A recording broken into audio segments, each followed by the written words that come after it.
നമസ്കാരം. മലയാളി വാർത്തയിലേക്ക് സ്വാഗതം. ആഴ്ചകൾ നീണ്ട വെടിനിർത്തൽ ഇപ്പോഴും തുടരുമ്പോഴും ഏത് നിമിഷവും ഈ വെടിനിർത്തൽ അവസാനിപ്പിച്ച് ആക്രമണങ്ങളിലേക്ക് അമേരിക്കയും ഇറാനും ഇസ്രായേലുമെല്ലാം കടക്കും എന്ന സാഹചര്യം നിലനിൽക്കുമ്പോഴും ഇറാൻ ഭരണകൂടത്തിൽ വലിയ പൊട്ടിത്തെറികൾ ഉണ്ടാകുന്നു എന്ന സൂചനയാണ് ഇപ്പോൾ പുറത്തുവരുന്നത്.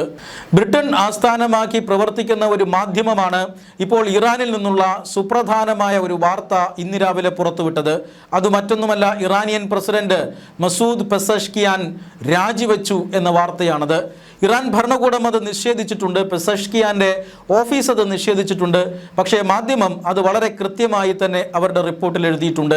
അതായത് വളരെ നിർണായകമായ ഒരു രാഷ്ട്രീയ തീരുമാനം അത് ഇറാനിൽ ഉണ്ടായിരിക്കുന്നു. അത് മറ്റൊന്നുമല്ല, ഇറാൻ പ്രസിഡന്റ് മസൂദ് പെസഷ്കിയാൻ്റെ രാജിയാണ്. മസൂദ് പെസഷ്കിയാൻ പ്രതിഷേധ സൂചകമായിട്ടാണ് രാജിവെച്ചിട്ടുള്ളത്. ഇറാനിയൻ പ്രസിഡന്റിൻ്റെ രാജിക്ക് കാരണം IRGC ആണ്. IRGC ഇറാന്റെ ഭരണം ഏറ്റെടുക്കുന്ന ഒരു സാഹചര്യമാണ് ഇപ്പോഴുള്ളത്. IRGCയിലെ ഒരു തീവ്രവാദി വിഭാഗം ഇപ്പോൾ നിലവിലുണ്ട്. അവർ ഇറാന്റെ ഭരണം മുഴുവൻ കൈയടക്കാൻ അല്ലെങ്കിൽ ഇറാന്റെ ഭരണത്തിൽ മുഴുവൻ കൈകടത്തുകയാണ്. അതായത് ഇറാൻ ഒരു കാരണവശാലും അമേരിക്കയുമായി സമാധാന ഉടമ്പടി ഒപ്പുവയ്ക്കരുത് എന്നാഗ്രഹിക്കുന്നവരാണവർ. ആണവായുധ നിർമ്മാണം ഒരു കാരണവശാലും നിർത്താൻ കഴിയില്ല എന്ന ഒരു അഭിപ്രായമാണ് ഈ വിഭാഗത്തിനുള്ളത്. മാത്രമല്ല, ഹോർമോസ് കടലിടുക്ക് അങ്ങനെ സ്വതന്ത്രമായി എല്ലാ രാജ്യങ്ങൾക്കുമായും വിട്ടുകൊടുക്കാൻ കഴിയില്ല എന്നുമാണ് അവരുടെ നിലപാട്. എന്നാൽ ഇറാന്റെ സമ്പദ് വ്യവസ്ഥ അത് തകർന്ന് തരിപ്പണമായിക്കൊണ്ടിരിക്കുകയാണ്. ഈ തകർച്ചയ്ക്ക് കാരണം അമേരിക്കൻ ഉപരോധങ്ങളാണ്. ഇറാന്റെ തുറമുഖങ്ങൾ അമേരിക്ക ഉപരോധിച്ചു കൊണ്ടിരിക്കുന്നു. കപ്പലുകൾക്ക് അങ്ങോട്ടോ ഇങ്ങോട്ടോ പോകാൻ കഴിയുന്നില്ല. ഇറാന്റെ എണ്ണ വ്യാപാരം നിലച്ചിരിക്കുന്നു. അതുകൊണ്ട് തന്നെ സമാധാന ഉടമ്പടി, ആണവായുധമല്ല ഇപ്പോൾ വേണ്ടത്, രാജ്യത്തിന് സമ്പത്തും ഭക്ഷണവുമാണ് എന്ന ഒരു നിലപാടാണ് പെസഷ്കിയാന്റെ നേതൃത്വത്തിലുള്ള സിവിൽ ഭരണകൂടം എടുത്തിരിക്കുന്നത്. ആണവായുധ നിർമ്മാണം തൽക്കാലത്തേക്കെങ്കിലും നിർത്തിവെച്ചിട്ടാണെങ്കിലും ഹോർമൂസ് കടലിടുക്ക് തുറന്നു കൊടുത്തിട്ടാണെങ്കിലും ഏത് വിധേനയും അമേരിക്കൻ ഉപരോധങ്ങൾ നീക്കാൻ കഴിഞ്ഞാൽ അത് രാജ്യത്തിന് തൽക്കാലം പിടിച്ചു നിൽക്കാൻ കഴിയും എന്നൊരു അഭിപ്രായമാണ് ഭരണകൂടത്തിനുള്ളത്, സിവിലിയൻ ഭരണകൂടത്തിലെ ഒരു വിഭാഗത്തിനുള്ളത്. എന്നാൽ ഇതിന് IRGC അനുവദിക്കുന്നില്ല. സമാധാനത്തിലേക്ക് കടക്കാൻ, സമാധാന ഉടമ്പടിയിലേക്ക് കടക്കാൻ അനുവദിക്കാത്തത് IRGC ആണ്. മുജ്തബ ഖമേനിയുടെ ഓഫീസിനെ ഇപ്പോൾ നിയന്ത്രിക്കുന്നത് മുഴുവൻ IRGC ആണ്.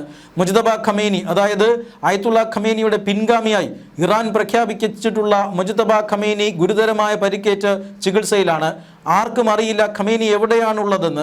അതുകൊണ്ട് തന്നെ ഖമേനിയുമായിട്ടുള്ള ആശയവിനിമയം ഇറാനിയൻ ഭരണകൂടത്തിന് ഒട്ടും ലഭിക്കുന്നില്ല.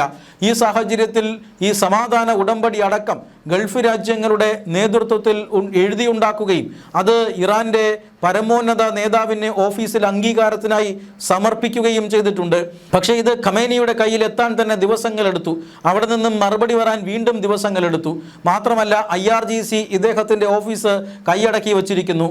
സിവിലിയൻ ഭരണകൂടം പറയുന്നതൊന്നും IRGC കേൾക്കുന്നില്ല.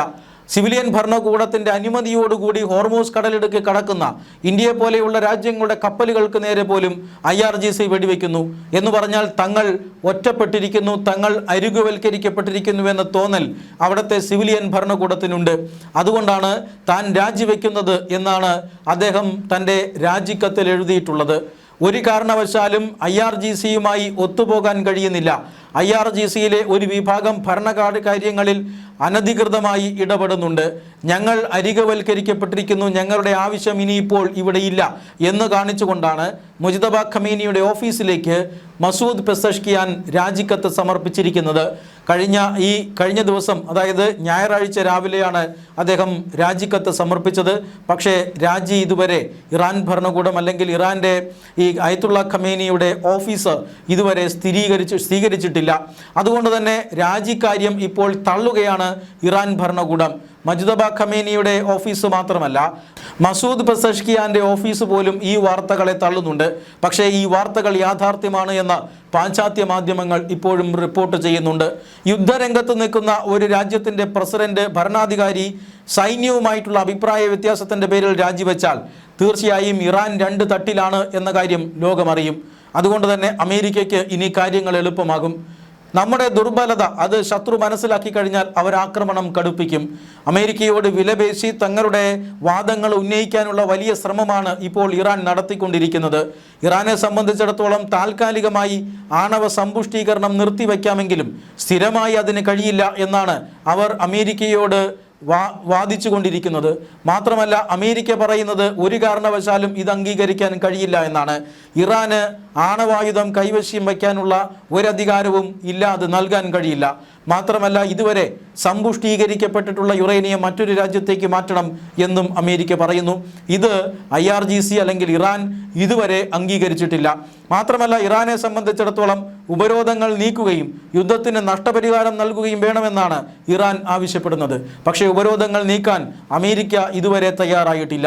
ഇവിടെയാണ് സമാധാന ഉടമ്പടിക്ക് വലിയ തടസ്സം നേരിടുന്നത്. ഭരണകൂടം രണ്ട് തട്ടായി നിന്നുകൊണ്ട് ഈ സമാധാന ഉടമ്പടിയെ ഒരു വിഭാഗം തുരങ്കം വയ്ക്കുന്ന കാഴ്ചയാണ് നമ്മൾ പശ്ചിമേഷ്യയിൽ കാണുന്നത്. അതുകൊണ്ട് തന്നെ ഒരു കാര്യം ഉറപ്പിക്കാം, ഇറാൻ ഭരണകൂടത്തിൽ ചില അസ്വാരസ്യങ്ങൾ ഉണ്ടായിരിക്കുന്നു. പ്രസിഡന്റ് രാജിവെച്ചിരിക്കുന്നുവെന്ന വാർത്ത അമേരിക്ക സ്ഥിരീകരിച്ചാൽ ആ നിമിഷം ഇറാനെ അമേരിക്ക ആക്രമിക്കുന്നത് തുടരും. ഇസ്രായേലും തക്കം പാർത്തിരിക്കുകയാണ്. സമാധാന ഉടമ്പടിയിലേക്ക് പോകാതെ ഇറാനെ ആക്രമിച്ച് ഇറാന്റെ സൈനിക ശേഷി വീണ്ടും കുറയ്ക്കണമെന്നാണ് ബെഞ്ചമിൻ നെതന്യാഹു അമേരിക്കയ്ക്ക് മേൽ സമ്മർദ്ദം ചെലുത്തുന്നത്. എന്നാൽ അമേരിക്കൻ ജനതയുടെ പിന്തുണ പോലും കുറഞ്ഞു വരുന്നു എന്ന് മനസ്സിലാക്കിയ ഡൊണാൾഡ് ട്രംപ് യുദ്ധം എങ്ങനെയും അവസാനിപ്പിച്ച് മടങ്ങാനാണ് താല്പര്യപ്പെടുന്നത്. അതുകൊണ്ടാണ് അദ്ദേഹം സമാധാന ഉടമ്പടി നടപ്പിലാകുമോ എന്ന കാര്യം അന്വേഷിക്കുന്നത്. അതിന് നടപ്പിലാകുന്നില്ല എങ്കിൽ തീർച്ചയായും ഒന്നോ രണ്ടോ ദിവസത്തെ ആക്രമണം കൊണ്ട് ആക്രമണം കൊണ്ട് ഇറാനെ നശിപ്പിച്ച ശേഷം അവിടെ നിന്ന് മടങ്ങാനാണ് അമേരിക്ക ആഗ്രഹിക്കുന്നത്. എന്തായാലും ഇറാൻ ഭരണകൂടത്തിലുണ്ടായിരിക്കുന്ന പുതിയ സംഭവ വികാസങ്ങൾ അമേരിക്കയ്ക്ക് വലിയ പ്രതീക്ഷ നൽകുന്നു.